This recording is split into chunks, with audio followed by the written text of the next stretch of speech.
Hallo meine Lieben, in diesem letzten Video in der Procreate Basics Serie werde ich euch noch die restlichen Funktionen zeigen, die wir bis jetzt noch nicht behandelt haben, und dazu mehr nach dem Intro.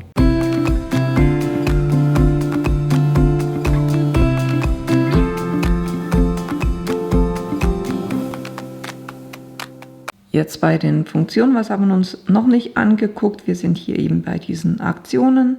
Hinzufügen, da könnt ihr eine Datei einfügen, ihr könnt ein Foto einfügen, ihr könnt effektiv auch ein Foto aufnehmen mit der Kamera vom iPad und dann fügt es euch das hinzu. Text hinzufügen hatten wir. Ihr könnt ausschneiden, kopieren oder die ganze komplette Leinwand kopieren, und sobald ihr eines von denen gemacht habt, könnt ihr dann auch einfügen machen.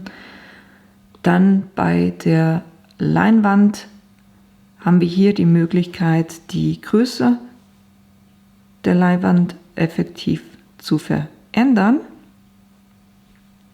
Dann könnt ihr auch die Werte eingeben oder ihr könnt die Leinwand effektiv auch rotieren. Animationsassistent hatten wir, Zeichenhilfe hatten wir auch. Ihr könnt die komplette Leinwand horizontal spiegeln oder vertikal spiegeln, und ihr könnt euch die Leinwanddaten angucken, das heißt Infos über dieses Werk, die Abmessungen, die ihr ganz am Anfang quasi angegeben habt, als ihr die Leinwand erstellt habt, die genutzten Ebenen, verfügbaren Ebenen, das Farbprofil, die Videoeinstellungen, und dann gibt es auch noch eine Statistik. Was ist das? Dann bereitstellen. Das ist der Befehl, wo ihr effektiv auswählt, wie ihr einerseits das Bild bereitstellt oder eine oder mehrere ausgewählte Ebenen bereitstellen könnt. Ihr könnt es als Procreate-Datei machen, als Photoshop-Datei. Hier bei der Photoshop-Datei ist es effektiv so, dass die Layer beibehalten werden, was wirklich gut ist, wenn ihr das weiter bearbeiten wollt, als PDF, JPEG, PNG, TIFF oder eben auch hier PDF, PNG, animiertes GIF, animiertes PNG und animiertes MP4. Dann Video, das hatten wir, von wegen Zeitraffer. Einstellungen, da könnt ihr euren Arbeitsbereich noch weiter einstellen. Ihr seht, ich habe jetzt hier eine sehr dunkle Arbeitsfläche. Ihr könnt das auch ändern und auf hell gehen. Für mich extrem ungewohnt, weil ich arbeite eben auf dieser dunklen Ebene. Ich finde, mit dem Dunklen ist es viel einfacher, die Farben zu bestimmen und mit den Farben zu arbeiten. Dann Bedienung mit der rechten Hand. Geht euch diese Leiste hier auf die andere Seite rüber. Pinselcursor, wenn ihr den Pinselcursor aktiviert habt, ist es so, dass ihr besser seht, wo ihr färbt. Das heißt, es zeigt euch den Rand von dem, was ihr zeichnet, besser auf. Je kleiner ich gehe, desto kleiner wird er, je größer ich gehe, desto größer wird er. Ich nehme den wieder raus, weil ich verwende das nicht. Leinwand projizieren. Ihr könnt mit dem iPad das auch zum Beispiel auf einen Computer oder auf sonst einen Bildschirm projizieren. Da müsst ihr einfach dran denken, es ist gewöhnungsbedürftig, sagen wir es mal so, weil ihr zeichnet dann hier und seht das Bild auf einem anderen Bildschirm, und diese Übersetzung von Hand zu Bild, da braucht das Hirn immer so ein bisschen, sich daran zu gewöhnen. Ihr könnt einen anderen Stilus als den Pencil verwenden oder verbinden.